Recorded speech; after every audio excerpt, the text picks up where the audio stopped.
This is Hayes Q Jones, your DVD and Blu-ray baller on a budget, and this is HQ Videos for you. If you're new to the channel, welcome.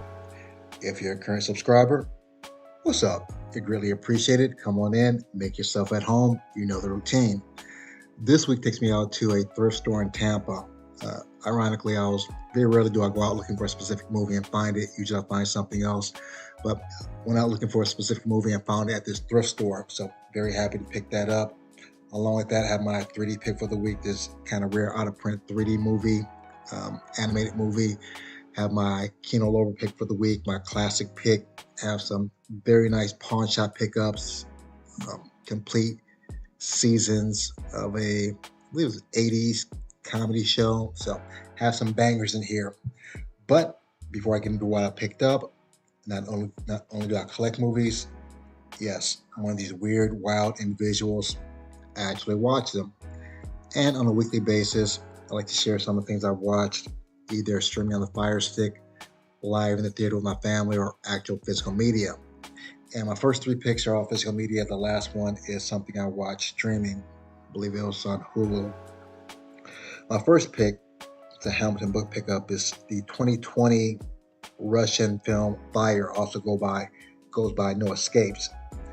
And excuse me in advance for the pronunciations of these Russian names. But this is directed by Alexei Nezhani, written by Nikolay Kulikov, produced by Leonid Vereshchagin. This stars Konstantin Kabinsky, Ivan Yankovsky, Stasnya Milosavachka, and Anton Bogdanov. And I know I just ruined those names. I apologize. But the plot behind this, the film tells about firefighters and rescuers who stand in the way of a cruel element. Veteran firefighter Andre leads an elite team from the Aerial Force Protection Service and the Ministry of Emergency Situations. Very cool film. Nice looking, great fire scenes, great storyline, interesting characters, but I've seen other Russian films before. It's dubbed in English though, but it seems like it was lacking something. I don't know what it was. This, if done in America, I think would have been a blockbuster movie though, but maybe some more dynamic actors maybe though. And again, it could be something with the voiceovers though, but Korean movies don't seem to have that problem, or a lot of the Asian movies don't seem to have that problem though. But overall, it's an interesting, suspenseful watch, but it just seemed like it was missing that certain something. I can't put my finger on it though, but still a great movie, Fire. My next movie, another Russian film, it's a 2019 action science fiction thriller film, The Blackout, The Invasion Earth. This was directed by Igor Baranov, produced by Maxim Abramov, written by Aya Kulikov. This stars Alexei Chadov, Pyotr Fedorov, Svetlana Ivanova. The plot behind this: contact between most towns on Earth has been severed. A small ring-like area in Eastern Europe still has electricity, and maybe even life is being reported from space. But military forces find outside the ring is shocking. And another Russian film, but very cool sci-fi film, great storyline. But with this, it didn't rely as much on the actors, but more on the storyline. I can't say really great special effects, so it's an interesting story and great ending. I like the ending. I think there might be a sequel to this. I'm not positive though, but overall, great film. I really like this. Probably one of the better Russian films that I've seen. The Blackout, Invasion Earth. My next film is a 1976 action crime film, The Death Journey. This is directed by Fred Williamson, written by Abel Johnny, produced by Po' Boy Productions, which is also owned by Fred Williamson. The plot behind this: Jesse Crowder is hired to transport a witness from Los Angeles to New York, but instead befriends him and helps him evade his foes. And common storyline. Again, you have the protagonist or the hero tasked with taking a witness across city, state, whatever country lines to testify. Not original though, but entertaining, low budget from the black exploitation period. What I found more interesting is the extras. They had an interview with Fred Williamson. He was just going over how he did a lot of these movies for like under $100,000 on a shoestring budget. And they're low budget movies, but it's made for a specific audience that like those B action movies, and that's exactly what it is. So, and he adds his own little kind of flavor to it, like he does for most of his roles. So, but it was a fun watch. If you like, again, the black exploitation period, you like Fred Williamson, you'll like Jesse Crowder and Death Journey. My last film is only one I watched streaming. I believe it was on Hulu. It's a 2025 Australian science fiction action horror film, Primitive War. Directed and written by Luke Spark, also written by Ethan Pettis, produced by Carmel Amiri. This stars Ryan Quanten, Tricia Helfer, Nick Welcher, Jeremy Piven. The plot behind this: in 1968, during the Vietnam War, a Green Beret platoon is attacked and killed in a remote jungle valley by unknown predators while on a classified mission. The commander, Colonel Jericho, calls in Vulture Team, a recovery team consisting of Team Leader Sergeant First Class Ryan Baker, Second in Command Sergeant Xavier Wise, Rookie Radio Operator Leon Verne, former Air Cavalry soldiers Eli Taylor and Charlie Miller, and snipers Gerald Keyes and Logan Stovall to find the missing Green Berets. Very cool movie. It's a little bit long. I think around a little bit over 2 hours though. Great action, great suspense, interesting characters. Only thing that kind of bugged me a little bit, and it's not a big thing because again, the storyline and the actors, I think, and the action carried the majority of the movie. It's the special effects and the monsters. They just seem very average to me for such a, I think, kind of a big type of movie though. I guess for Australia, I would have liked the special effects to be a little bit better. They were just okay. They weren't horrible, and I thought they could have been a little bit more creative in the creatures. I don't want to give too much away though. Creative in a way that, again, going back to some of the Korean films I've watched this year, the monsters they come up with are straight out of left field, like things I've never seen before. These just seem kind of almost hokey a little bit, but other than that, the movie was right on point. Now, that's what I watched for the week. Without further ado, sit back, relax, have a drink of smoke, and I'll catch you on the other end of this video.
We're back at the Black Cave. Back at the Black Cave. We are back at the motherfucking Black Cave. Have my pickup here from the thrift store. Have my pickups here from Cashmere Pawnshop. Have my classic pick for the week as well as my 3D pick, my Kino Lorber. So have some bangers in here as usual. Let me get these scanned in and we'll be on our way. Hold on. I'm going to jump right in with what I picked up at the thrift store.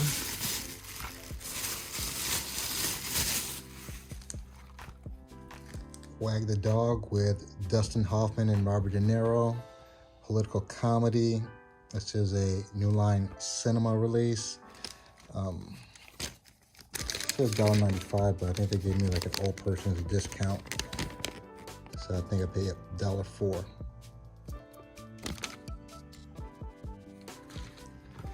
And very interesting movie. Actually, this movie happened right after the Clinton Monica Lewinsky situation.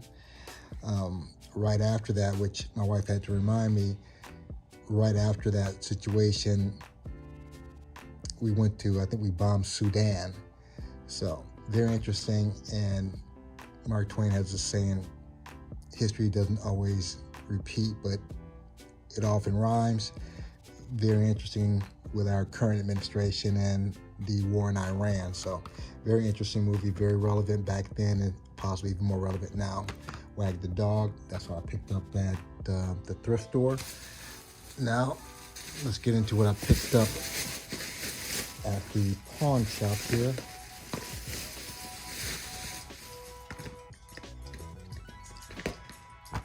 Picked this up by mistake. I already have a copy of this, but let me just check to see which one is a better copy. I don't know why I didn't check my app. I think I was just going too fast. So, but I haven't watched this movie, but I've heard a lot about it though. Heard about it. This is a Warner Brother release, Best in Show. I know Eugene Levy. I know Squiggy from Laverne and Shirley. That's Lenny, not Squiggy. He looks familiar. Oh, I think that's old girl from American Pie. Best in Show. Next. Never seen this, but I've heard a lot about this. Leonardo DiCaprio, Johnny Depp, Juliette Lewis. Fantastic cast. What's Eating Gilbert Grape. I'm not speaking that well today. The tongue is not working. It's a Paramount release. What's Eating Gilbert Grape. If you've seen these, let me know if which ones have priority over the others. Next, another political movie, which I don't think I've seen this one either. Emma Thompson, John Travolta, Primary Colors. I think this is kind of a parody on Bill Clinton and his administration. Primary Colors, Universal release. Next, I grew up watching reruns of Mom, Pa, Kettle. If you've never seen Mom, Pa, Kettle, just imagine the Beverly Hillbillies, maybe a little countryr. So all black and white movies though, but I haven't seen these in years. I think I might have seen clips maybe on YouTube. So very happy to get back into these. I'll probably only see maybe one of these and might not have seen the whole movie, but very interesting type of comedy. Universal release, Mom, Pa, Kettle, complete comedy collection. Next, have a Blu-ray. I started watching this. For some reason, it doesn't skip it. Just kind of stops and gets stuck. So it looked interesting. I was getting into it though, but unfortunately didn't get a chance to finish it though. This is Halo Forward Unto Dawn. I think it's a pretty popular title, so I'm sure I'll run across it again. Next, we have the complete second season of the Greatest American Hero. I almost got the first season at Goodwill, but it was a little pricey, so I'll wait. And I don't feel like chasing down the other 2 seasons, since I got 3 seasons of the Greatest American Hero, and all the discs look pretty decent. This is an Anchor Bay release, which I don't know if they're out of print now. I've heard that they're back in business, or they have a limited distribution, something to that effect. Next, we have the Greatest American Hero Season 3, Anchor Bay.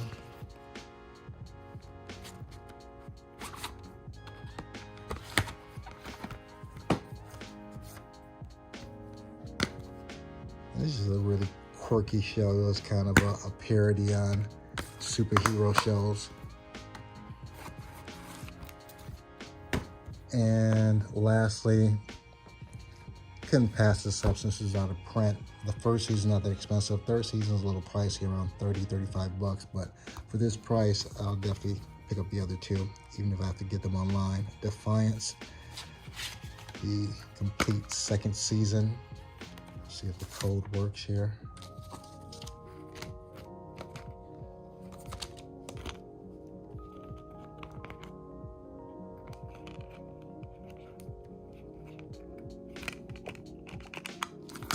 Okay. And for all of this,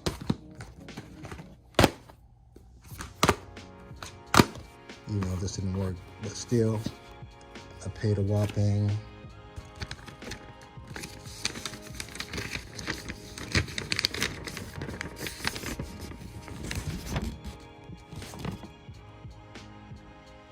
$9, and was it even $10? Even $10. So can't beat that. So, oh, now my Kino Lorber pick for the week. I haven't seen this. I actually saw this on a trailer of another Kino Lorber. Whenever I get them, I watch the bonus ones, and if I find a movie that sticks out, I'll put it on my list. And I believe this just got a 4K release. Lee Marvin, Gene Hackman, Sissy Spacek, Prime Cut. It's like a thriller picture. Like nice flip work. If you've seen this, leave a comment. Let me know how you liked it. My Kino Lorber pick, my classic pick. Even though this rings in, it scans in under Wingbird. Kate Beckinsale, Forrest Whitaker, Dakota Fanning, Jennifer Hudson, Guy Pearce, Fragments. Great thriller movie, Sony release. And my 3D pick for the week, this is out of print. Just briefly glanced at the 3D. 3D looks legit.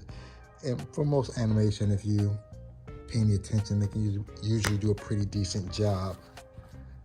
Boogie. And this is kind of like in the comic book still animated type of animation. So looks very interesting. I haven't seen that yet. And this is my thrift store pawn shop pickup for the week. If you're familiar with the channel, this is where I separate the art from the disc and the plastic. Some of these will actually make the shelf. So let me get these situated and I'll get you good people on your way. Hold on.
I have almost everything scanned into my CLZ Movies app.